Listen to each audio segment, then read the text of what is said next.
beyond just trying to have ChatGPT write your articles. It's more so a way of, can I strategically compile how we think as a company and how we approach things and be able to generate emails, LinkedIn posts, full-fledged articles that aren't just some kind of summarized garbage, but are actually strategic and are specific to our brand.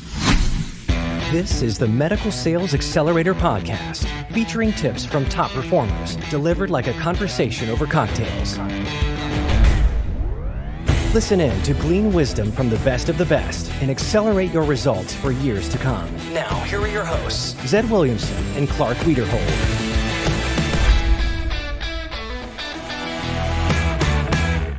Using this tool is super easy, and it's already paid for itself over and over again. Before we jump into the episode, I want to tell you about it. So we had Paul Hofschmidt, founder of Alpha Sophia, on the podcast before, and after the episode, I went in and checked out the software. I bought it. So here's how we've used it. The company behind this podcast, Trackable Med, we work with private practices all over the country. In new sales, we've been able to create really smart lead lists very fast. What does that look like? I want to look at orthopedic surgeons in Dallas who do this specific procedure. I want to see how many of them, and I want their contact information and if they're active on LinkedIn. Boom, the information's there. You can take action. We've also been able to use it for our existing customers. We've been able to dive into the competitive landscape within a market and see who is doing how many procedures, and it can help inform our strategy. So if you are a startup, you've got budget constraint, and you're in leadership, you're going to want to look at this tool. You might be an individual sales rep. You might want to look at this tool. So I reached out to him, and we created a program for you, our listeners. You go to medicalsalesaccelerator.com, click on Alpha Sophia. It's going to take you to a form. When you fill it out, you'll be able to demo the program, and you'll also get free profiles to look at. So no matter what, at least go get the free profiles because it's actionable information. But chances are you're going to like this software. medicalsalesaccelerator.com, click on Alpha Sophia. Welcome to the Medical Sales Accelerator podcast. I'm Zed Williamson. And I'm Clark Wiederhold. This podcast exists to put scale to the value you get from those great one-to-one conversations at conferences and sales meetings. Outside perspective, what can it teach you? That's why we're speaking with our guest today, Ethan Drower, CEO and co-founder, Sight Medical Solutions. He's dedicated to revolutionizing medical device, and as a trained software engineer, Ethan brings an outside perspective to the industry. Ethan, thank you so much for joining us today. Thanks for having me, guys. Excited to talk with you. Absolutely. So, Ethan, we have had a lot of guests that have a deep history inside MedTech, med device. You come from a different perspective and a different angle for a large part of your career. Walk us through how you got here today. Yeah. So as you alluded to in your intro, I am an outsider, probably not forever, but for now, I would definitely consider myself one. I was a trained software engineer out of university, worked in finance, electronic trading, then built consumer apps, did, kind of the corporate data thing, your big data type projects. So I've always just had an appreciation for building and technical challenges.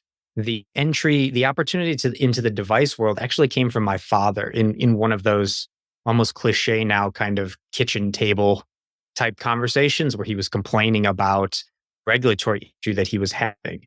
And didn't take long to figure out that, hey, this is something that probably should have been automated a long time ago. But as you know, the device industry can kind of lag in adoption, especially in things that aren't just device innovation, but in compliance and sales and marketing, et cetera. And the rest is kind of history. I've kind of just fallen in love with this industry and gotten sucked in and down the rabbit hole of trying to build complex solutions and then sell them and convince people that are very hesitant to changing their approaches of their value. So that's kind of where we're at today.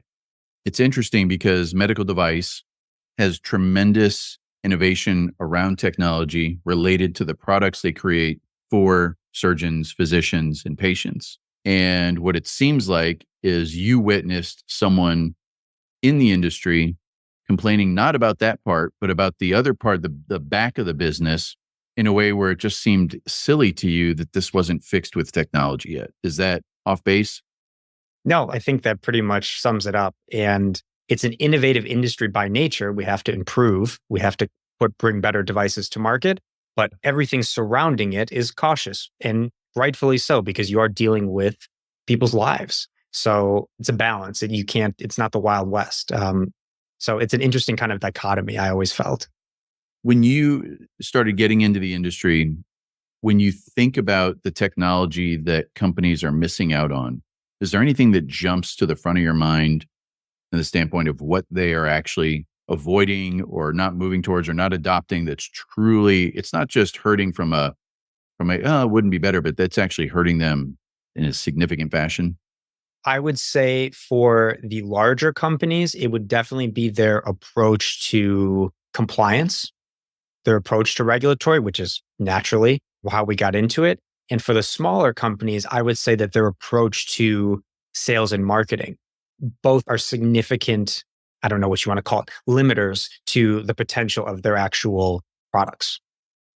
So let's start with the first one. What clearly you made a shift in where you were heading in your career when you're having that kitchen table discussion with a frustration your father had, who was in the industry himself. What was that moment? What are the big opportunities that some of the larger organizations, larger strategics are missing that you've witnessed from seeing it from a different perspective? I would say it's primarily in the ability to embrace, use, and implement quickly new tools and processes. So the kind of state of the art, the kind of standard approach for a large company is just to throw bodies at their compliance problems. And for a long time that worked because the regulatory challenges weren't so great and they had the money. And new regulations, stricter standards, increased competition, expensive, inflated consulting prices. Those have all kind of taken that method and it's made it basically just not feasible to continue as an approach. And so I think that they are either going to slow down the development and bringing of new products to market, but they're also just going to hurt from a monetary budget standpoint when they could be using that extra money to create new stuff, which is why we're here. That's the whole point. So I think it's incredibly limiting. And the economy of scale in that inefficiency it's to the tune of billions. It's not a small piece of the puzzle anymore. It's substantial. Yeah, I think if you hold anyone listening right now, a guaranteed statement that would not be said is our compliance is amazing, super easy, fast, got it Streamlined. down, streamlined. Love those guys. Yeah. Nope. Yeah, that's not exactly how people have described the folks in our industry and our team. Lovely, maybe, but certainly not a pleasure to deal with, right? Yeah. That's interesting. And then the other side of the business you mentioned in the smaller companies related to more of it sounded like a promotional side of what they're missing out on in technology. I really do think that this industry as a whole, and it's hard to speak in complete generality, some people do it really well, but I think as a whole, we're missing out on kind of the more viral or digital marketing channels. And a lot of companies have relied on for a very long time that type of referral network, counterparty sales, et cetera. There's nothing wrong with that. Obviously, some incredible companies are built that way and maintained that way. But I do think that they're leaving money on the table by not even really considering or making an effort in any strategic way to pursue content marketing, to pursue more structured paid advertising, even just more optimized websites. There's a whole host of channels that I think are being neglected by the average small company that's probably just too busy trying to make the thing work. What shocked you the most about that? Was there something that did you have a different expectation and then that reality hit you and you couldn't believe it? Like, what was your uncovering of that statement around missing out on using those digital channels, optimizing websites? Well, from my perspective, I wasn't even sure it was going to work in this industry. And compared to our competitors, right? If we use us for an example, most of our competitors have built their business because they've been around for decades and they're comprised of teams that have worked in this industry forever and have massive networks. And that's how they drive their sales because they work. We didn't have that. So we kind of bet the farm on our ability to generate inbound interest and build trust with a new network of people almost exclusively through digital channels. So to answer your question, I was shocked because it started working. And we weren't sure if we were just going to have to hang around and try and leverage some others, some contacts and kind of do the conference thing and all of that. So it came to my attention because it started working for us pretty well. And, in comparison, not a lot of people have really gone that route and share that sentiment. It's interesting. Just because you're on the outside and you have the connection with your father working in the industry, do you have any sense of what that is a symptom of? I think that the newer, shinier industries see a much faster cycle of marketers testing new ideas and being aggressive about it. Because in a new industry, the perception of the payoff is far greater and far more exponential. So I think it's a function of that. Medical devices are for a young, enterprising marketer or salesperson, they're not the sexy industry, right? All of those guys are trying to sell their blockchain startups, or they're trying to build a VR or an AI enabled technology, and they're willing to throw a whole bunch of effort at the wall of new ideas, new ways to promote. The device people, they don't have that constant influx of new ideas. Things have been working for a long time. They've been selling to their counterparties for a long time. And, even in the startup world, usually the founders of those companies are bringing that network in, right? So I think there's just not the same perception of the risk reward there as there can be in newer industries that are more startup based. Yep. Bringing in new blood. Mm-hmm. Interesting. It's the outsider factor. The outsider's dumb enough to try something that everyone believes hasn't worked for anybody, right? To say, oh, well, maybe we'll give it a shot. So I think that's a huge component in device. Device is a long-term industry. It's funny because how many times do we say that ourselves? I tried that and it didn't work, related to things throughout our lives. When you hear patients say that, you wince because you go, you believe you tried something, but there's so many different ways for you to fix your problem. When you hear surgeons say that, you wince because you go, no, you're assigning belief from a bias standpoint, but then we say it too. And we say, well, I tried the digital thing. It didn't work. And in the case of your world, that bias could be 10 years old. And you have to fight that bias, even though maybe the new technology or the new device or new therapy that you're introducing essentially solves their initial hesitation. You still have to overcome that previous bias. I mean, it is sales, right? It's the crux of what we're doing here.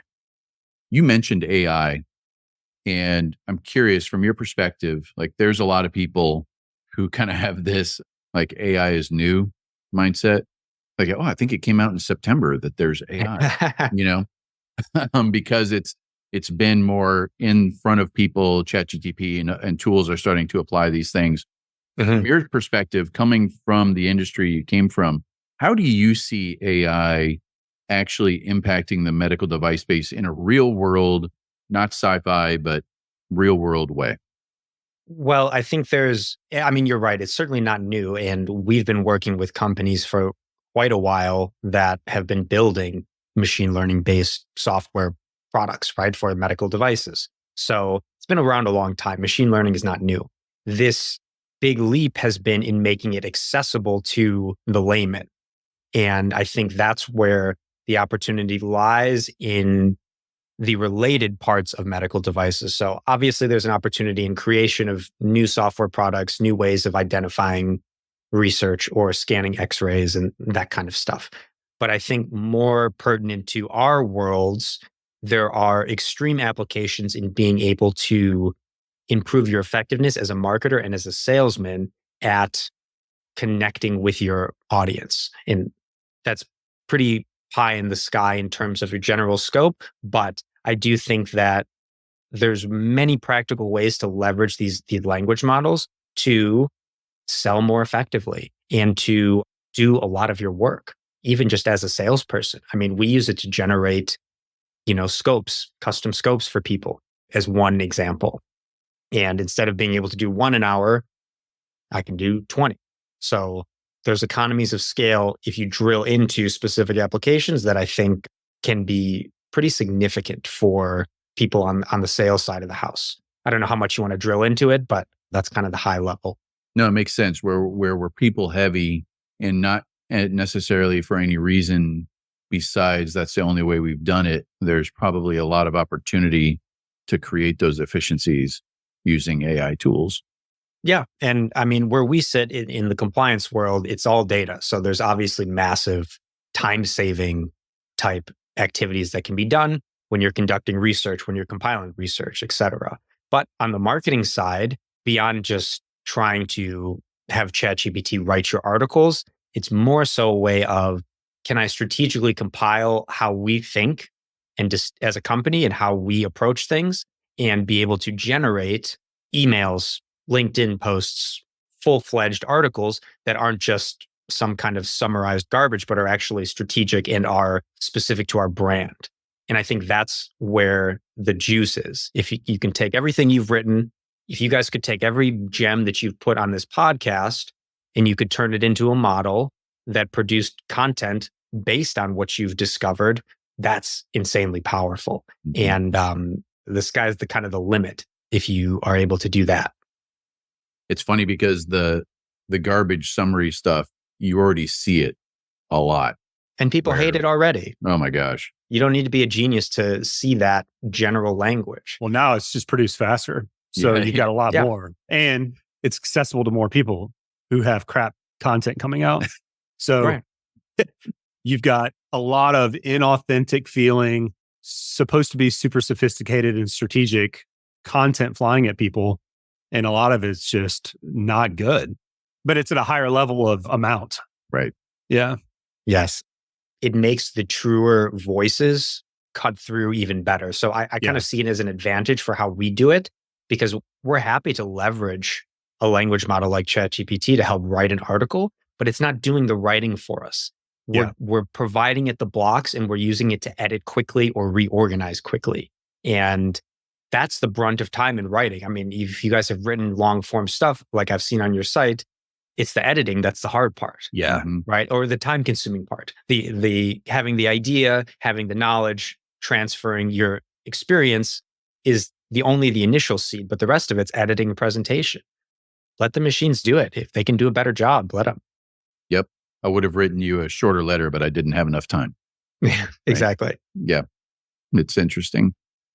To that point, though, and sort of one of the passions that you wanted to talk about was an industry that evolves, not evolving in the way its models and methods as quickly as some of the technology it actually produces, right? And so I've had conversations with marketers in the space that they see this garbage coming out. And so it's almost a knee-jerk reaction. We don't want to be that versus it's a tool that's being used by people, probably not to the most effective use. That doesn't mean it can't be effective for us if we avoid their mistakes. And I think that's kind of what you're hinting at, right? Yes, I think it's all in the sophistication of your implementation. Like anything, though. I mean, that's like a company saying, "Oh yeah, we tried to use Excel, but like nothing worked.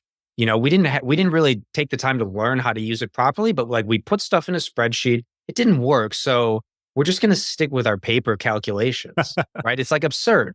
You'd say, did you read the manual? Did you take any courses? Did you try beyond just plunking in a few things for 10 minutes and saying, this is garbage. Formulas don't work. Yeah, it doesn't work.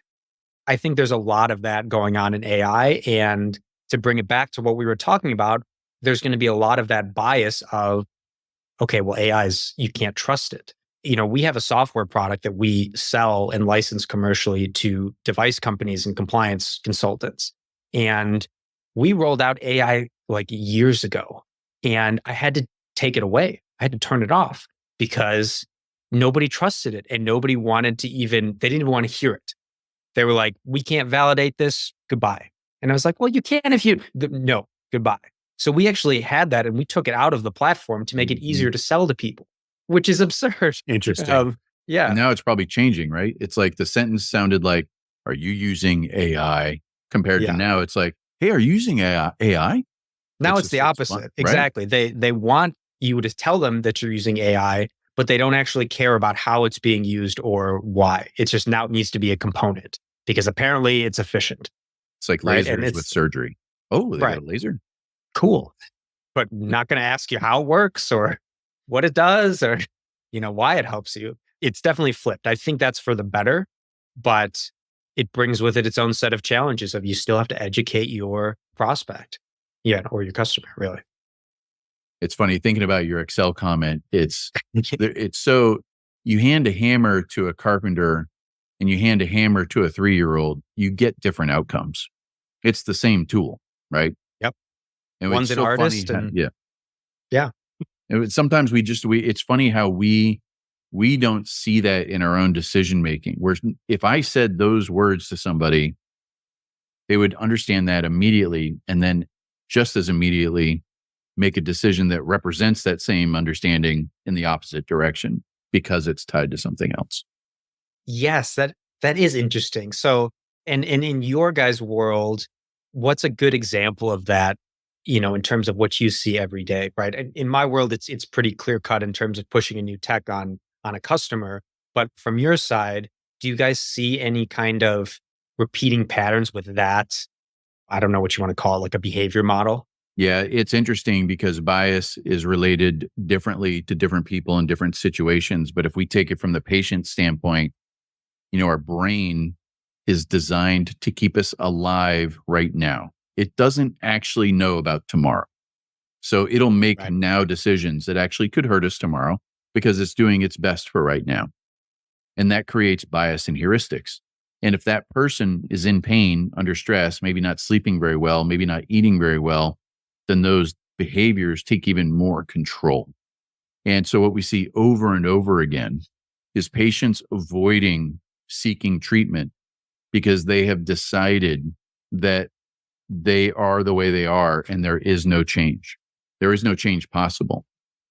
Even though Interesting. they're different today than they were before, but today's decision to stay alive today is related to omission bias, status quo bias, negativity bias. There's so many biases that person has to fight to get out of that behavior and take control of doing something which is, I guarantee if there's any physicians listening to this right now or any medical device reps, if you ask this to your physician, how many patients tell you, I wish I would have come in sooner? And I would say people would say 100% because it's the truth.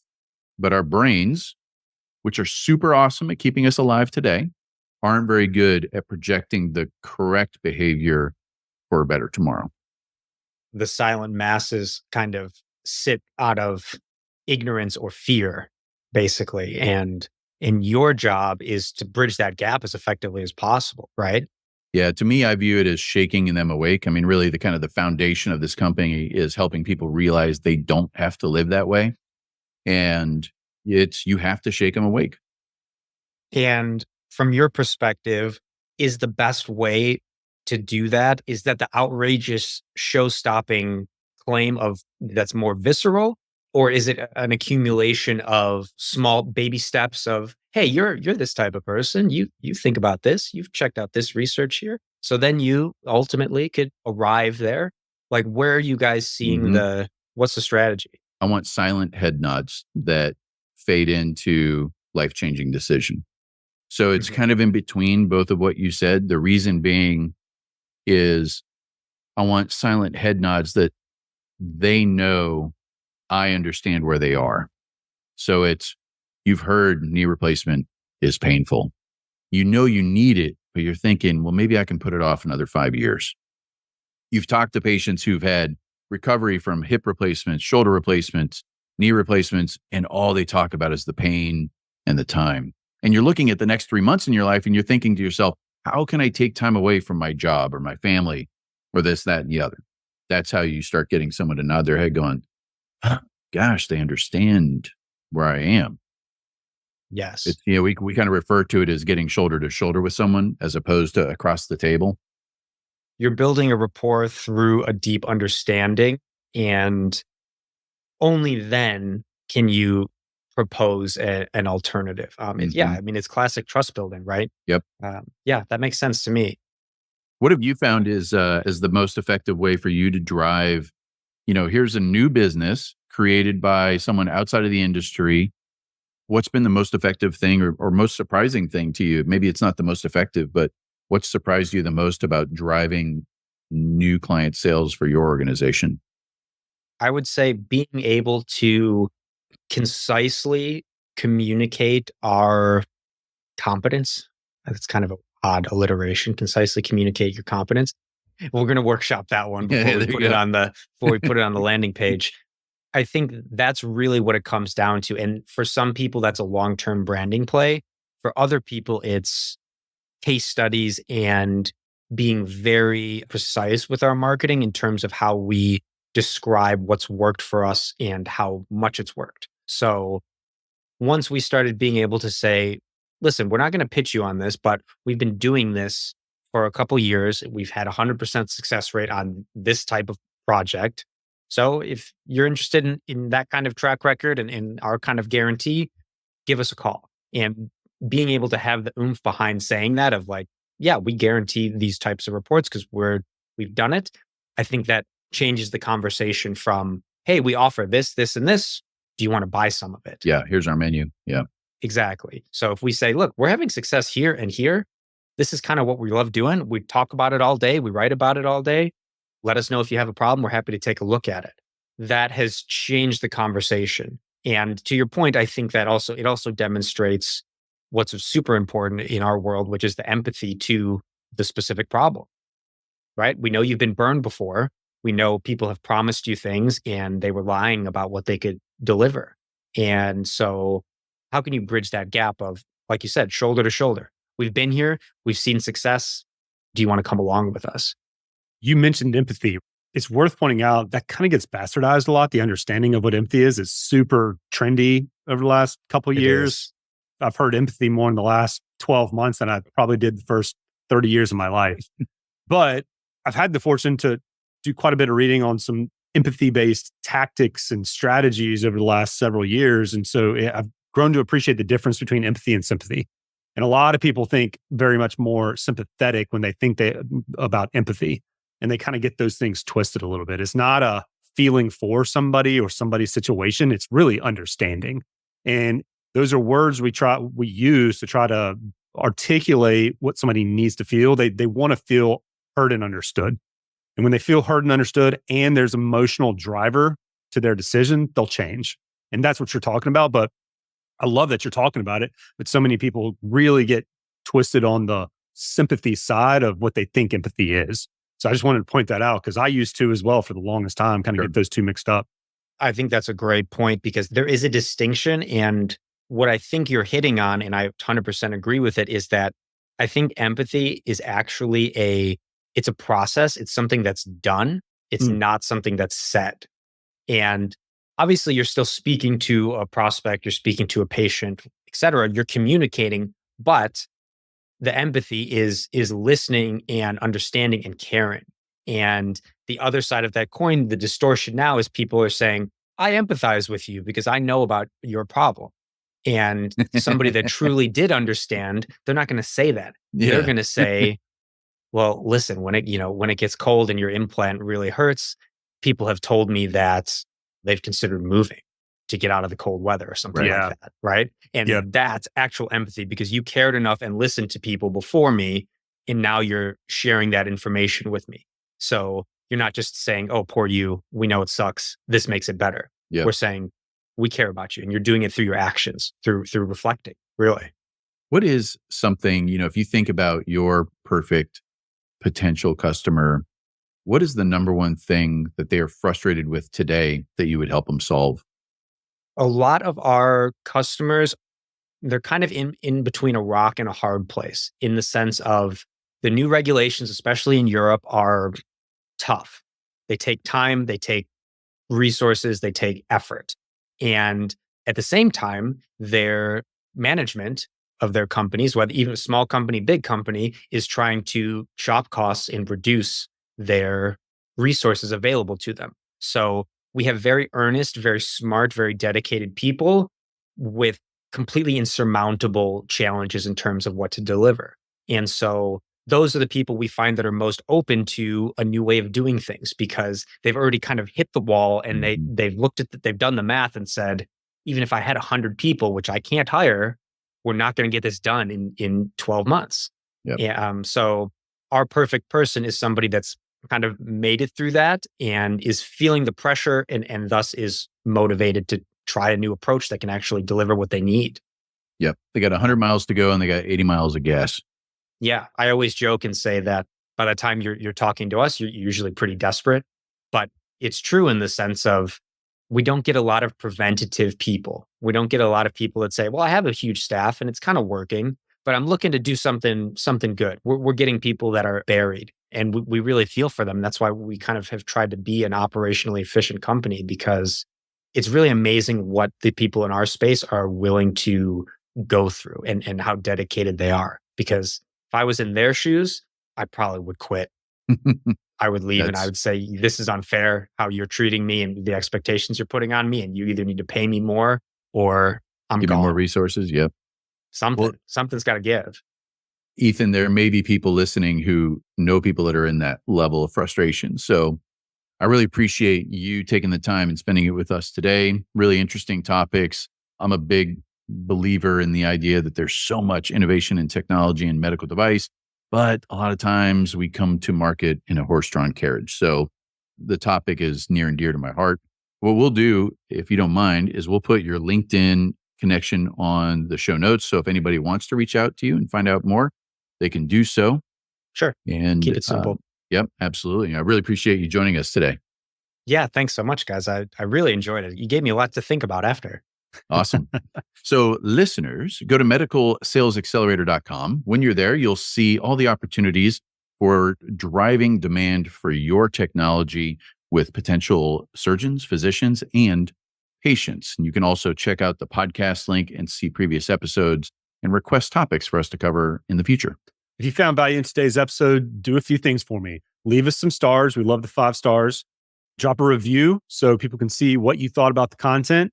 And please subscribe to the podcast. Last thing is go to the square with the arrow out of the top. Send this to your friends or family, your mom and your daddy. We really appreciate it. Ethan, it was a pleasure having you today. Great conversation. Make it a great week, everybody.